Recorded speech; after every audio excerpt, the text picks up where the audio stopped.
Mi nombre es Elsa Dalmau y soy oncóloga médica del Hospital Cartaulí de Sabadell.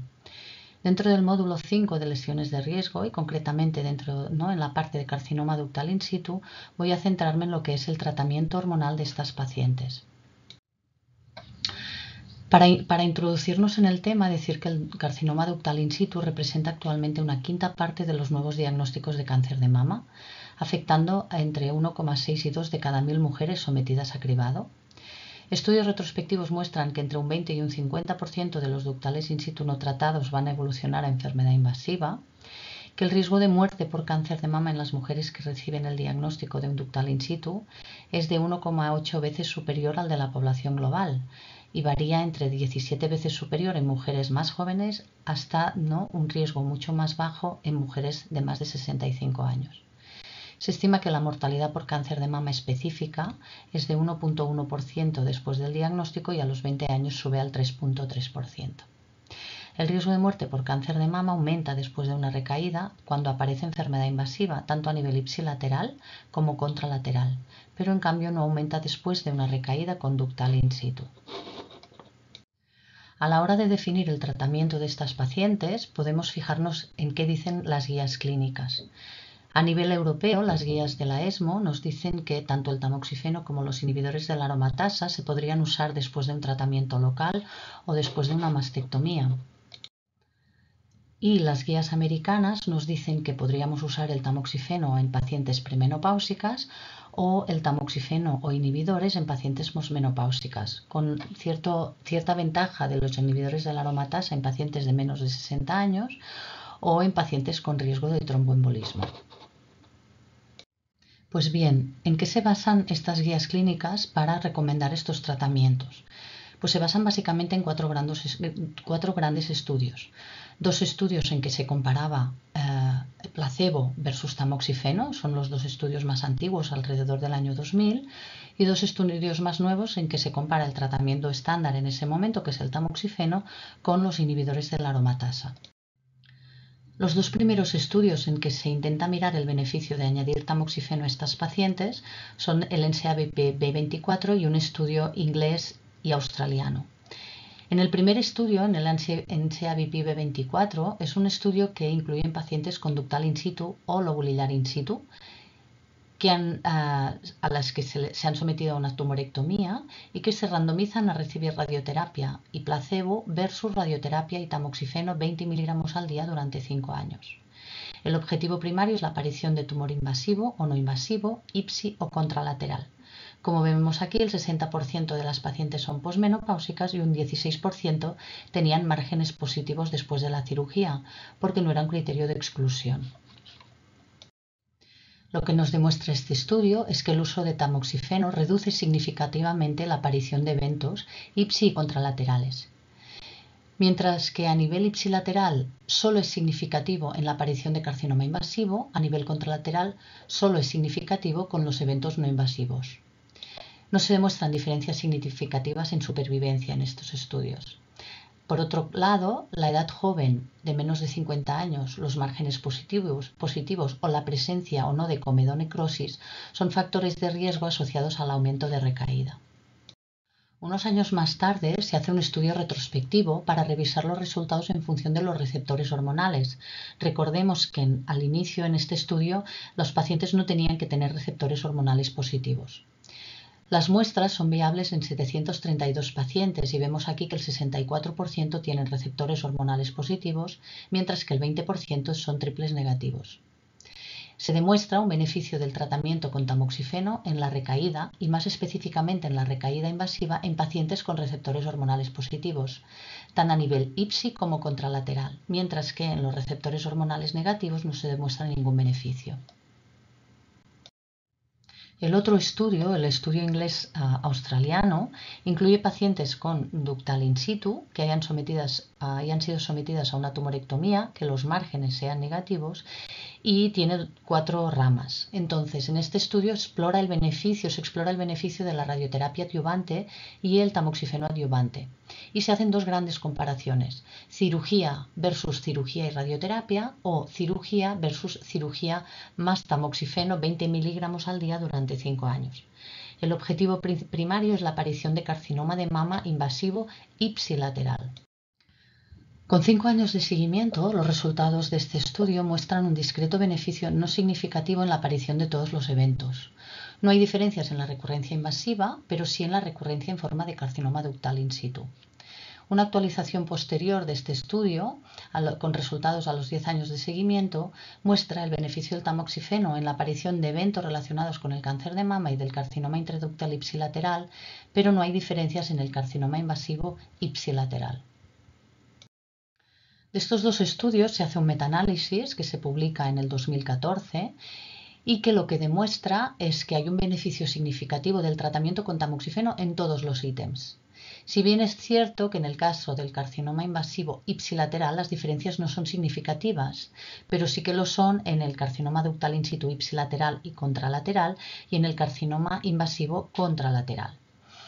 Y tanto en este metaanálisis como en los estudios anteriores continúa sin demostrarse un beneficio en supervivencia. Más tarde, en el 2016, se publican dos nuevos estudios en que se compara el tratamiento de tamoxifeno, que en ese momento ya es el tratamiento estándar en las pacientes con ductal in situ, versus un inhibidor de la aromatasa, que en los dos estudios es el anastrozol. El primer estudio, el NCABP B35, incluye pacientes con ductal in situ o lobo linear in situ. En este caso sí que son pacientes receptores hormonales positivos posmenopáusicas que se han sometido a una cirugía conservadora más radioterapia posterior y los márgenes son negativos. Son muchas pacientes, 3.000 pacientes, y se estratifican en menor o mayor de 60 años. Se randomizan a tamoxifeno 20 miligramos al día durante 5 años versus anastrozol 1 miligramo al día durante 5 años. Y el objetivo primario es el intervalo libre de cáncer de mama invasivo o ductal in situ. Los resultados de este estudio demuestran que el porcentaje de pacientes con un intervalo libre de cáncer de mama a los 5 años es similar, pero a los 10 años sí que hay una diferencia del 4% a favor del anastrozol. También lo que se observa es que este beneficio se ve únicamente en pacientes de menos de 60 años, mientras que no se observa en pacientes de más de 60 años. La supervivencia libre de enfermedad es similar en los dos grupos. Si bien a los 10 años es un poco superior en el grupo de anastrozol, esta no es significativa. Y tampoco se demuestran diferencias en la supervivencia global. Cuando se analizan los eventos individualmente, únicamente hay diferencias significativas a nivel de todos los eventos en general, a expensas pero de la enfermedad invasiva contralateral. El estudio IBIS-2 es un estudio con un diseño parecido. Se compara tamoxifeno con anastrozol. Se incluían pacientes con ductal in situ, se permitía también enfermedad microinvasiva de menos de 1 milímetro con receptores hormonales positivos, pacientes que se habían sometido a una cirugía conservadora y la radioterapia se hacía según las guías locales. Entonces, como vemos aquí, hay casi un 30% de pacientes habían estado sometidas a una histerectomía, la radioterapia se hizo en un 70% de las pacientes y se permitían pacientes con hiperplasia ductal atípica o lobo linear in situ, pero estas fueron de menos del 1%. Entonces, este estudio en el IBIS-2 se pretendían incluir 4.000 pacientes, pero finalmente solo se incluyeron 2.900, porque después de 9 años solo se había llegado a la mitad de los eventos previstos y se tuvo que cerrar prematuramente por falta de eventos y porque se veía que el tiempo estimado para recoger estos eventos sería mucho más largo. El objetivo primario era la aparición de carcinoma de mama invasivo o ductal in situ. En este estudio se demuestra que, aunque numéricamente sí que hay menos recurrencias en el grupo de anastrozol, estas diferencias no son significativas. Entonces se demuestra la no inferioridad de anastrozol versus tamoxifeno, pero no su superioridad tampoco. Y a los 10 años las recurrencias son prácticamente similares entre los dos grupos. Entonces, una vez conocemos estos resultados, es importante buscar el equilibrio entre lo que es el beneficio en la recaída, la supervivencia, que como hemos visto en estos estudios en ninguno de ellos se demuestra, pero también la reducción de toxicidades, la mejor adherencia al tratamiento y evitar segundas neoplasias. Cuando nos fijamos en las toxicidades, por ejemplo en el estudio B24, el que comparaba tamoxifeno con placebo, vemos que las toxicidades entre los dos grupos son bastante parecidas en cuanto a frecuencia, pero sí que es verdad que con tamoxifeno vemos más diferencias, sobre todo en trombosis venosa profunda, en cambios de humor severos, en sofocos y en problemas de secreción vaginal. Las discontinuaciones debidas a los efectos adversos son de un 30%, no despreciables, pero son similares en los dos grupos de tratamiento. En el estudio IBIS-2, que comparaba tamoxifeno con anastrozol, vemos que sí que hay algunos efectos adversos más frecuentes en una rama de tratamiento o en la otra. De forma que en el grupo de inhibidores de la aromatasa vemos más fracturas, vemos más eventos musculoesqueléticos que pueden llegar al 60%, más del 60%, vemos más sequedad vaginal en un 13% de las pacientes, hipercolesterolemia y luego eventos vasculares cerebrales. Por otro lado, en el grupo de tamoxifeno vemos que pueden haber un 7% de espasmos musculares, ¿no?, de rampas, que los efectos ginecológicos o vasomotores pueden llegar casi al 70% con tamoxifeno, y también hay un mayor riesgo de trombosis venosa profunda. La adherencia al tratamiento es del 60, casi el 70%, similar entre los dos grupos de tratamiento. Por otro lado, hay que tener en cuenta el riesgo de segundas neoplasias. En el estudio B24 se ve una incidencia similar de tumores entre el grupo placebo y tamoxifeno. Si bien es cierto que hay más cáncer endometrial en el grupo de tamoxifeno, las diferencias no son estadísticamente significativas. Pero en el estudio IBIS-2, que compara tamoxifeno con anastrozol, sí que vemos que con tamoxifeno hay más neoplasias endometriales, más neoplasias ováricas y más neoplasias cutáneas no melanoma. Entonces, en el caso del estudio B35 se hizo un subestudio de calidad de vida y del Patient Reported Outcomes, que se publica en el 2016. A las pacientes se les pasaba una calidad de vida de base cada 6 meses durante los 5 años y luego una vez al año. De las 3.000 pacientes incluidas, solo se incluyeron 1.275 para este subestudio. Solo rellenaron los cuestionarios menos de la mitad. En los cuestionarios base de salud y mental, la puntuación media de gravedad entre los dos grupos es similar, alrededor del 50. En las subescalas, la puntuación de síntomas vasomotores, control de esfínteres y síntomas ginecológicos fueron significativamente superiores con tamoxifeno, mientras que la severidad del dolor musculoesquelético o los síntomas vaginales fueron peor con anastrozol. Y tampoco se detectaron diferencias en síntomas cognitivos o de peso. Entonces, teniendo en cuenta que queremos mantener estos beneficios en la recaída, pero que queremos intentar minimizar las toxicidades, mejorar la adherencia, ¿no?, o reducir estas segundas neoplasias, ¿qué podemos o qué herramientas podemos utilizar? Una de ellas es la aparición de un estudio de tamoxifeno low dose, como ahora comentaré. La otra es categorizar mejor a las pacientes según el pronóstico a la hora de decidir el tratamiento más adecuado para cada una de ellas. Y la otra es utilizar plataformas, por ejemplo, como el Oncotype. El estudio low dose de tamoxifeno, es el BabyTam, es un estudio que se publica en el 2019 y que intenta mirar o intenta demostrar que una dosis inferior de tamoxifeno obtiene los mismos resultados. Se incluyen pacientes con hiperplasia ductal atípica, ductal in situ o lobulidar in situ, receptores hormonales positivos o desconocidos, de menos de 75 años, que recibían radioterapia si eran de alto grado, ductal in situ, comedo o necrótico, y se randomizaban a tamoxifeno 5 miligramos al día durante 3 años versus placebo durante 3 años. Entonces, como vemos aquí, el 55% de las pacientes era posmenopáusica. Al final, casi un 70% tenían ductal in situ. El 33% de las pacientes tenían receptores hormonales desconocidos. El 17% habían recibido una cirugía total, una mastectomía. El 20% eran HER2 positivas y el 45% habían recibido radioterapia. El objetivo primario era la incidencia de cáncer de mama invasivo o ductal in situ. Entonces, este estudio se paró por bajo reclutamiento y el aumento de riesgo, evidentemente, en las pacientes en el grupo placebo. Entonces, en junio de 2018, el comité independiente recomendó cerrar el estudio porque se había llegado ya a un 80% de los eventos y todas las pacientes ya habían terminado el periodo de tratamiento. Con un seguimiento de 5 años aparecen 14 eventos en el grupo de tamoxifeno y 28 en el grupo de placebo, con una incidencia del 6,4 en el grupo de tamoxifeno y 11% en el grupo de placebo. Como veis, similar a la del estudio B24, por ejemplo. La mayoría de recurrencias fueron invasivas y sobre todo en el grupo de pacientes conductal in situ. Si bien es cierto que la frecuencia diaria de sofocos fue más elevada con tamoxifeno durante el periodo de tratamiento, no hay diferencias en cambio ni en la sequedad vaginal ni el dolor o síntomas musculoesqueléticos.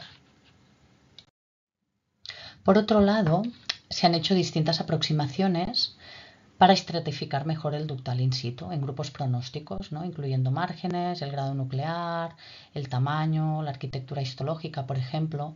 Son factores que se habían relacionado con el pronóstico. El problema es que hay una alta variabilidad interindividual en su evaluación y además hay distintos sistemas de gradación y clasificación, con lo cual hace que no estén bien establecidos. Es verdad que el objetivo, ¿no?, de todo esto es determinar los subtipos que requieran unos tratamientos menos agresivos, pero con buenos resultados, y así evitar un poco el sobrediagnóstico y sobretratamiento. Y mirar a ver qué subtipos podrán ir bien sin ningún tipo de intervención.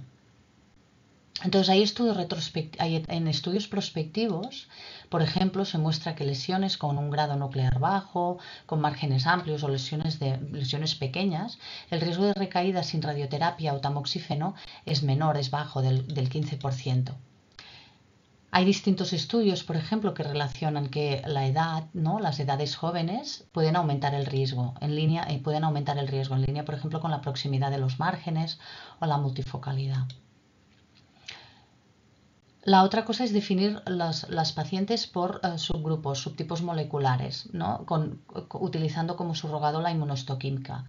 De esta forma vemos que, por ejemplo, subtipos de bajo riesgo, como el luminal A, pues tienen un riesgo de recaída muy inferior, mientras que subtipos, ¿no?, de más agresivos, lesiones de más riesgo, este riesgo de recaída es más alto. El KI67 también se ha relacionado con la agresividad, de forma que un KI67 elevado sí que se ha visto que aporta más sensibilidad a la radioterapia. En el caso de ER2, lo que se ha visto es que es más frecuente en pacientes con carcinoma intraductal que en carcinoma invasivo, pero su significado pronóstico es controvertido en estas pacientes. Además, las lesiones ER2 se relacionan con más recaídas de carcinoma intraductal que invasivo.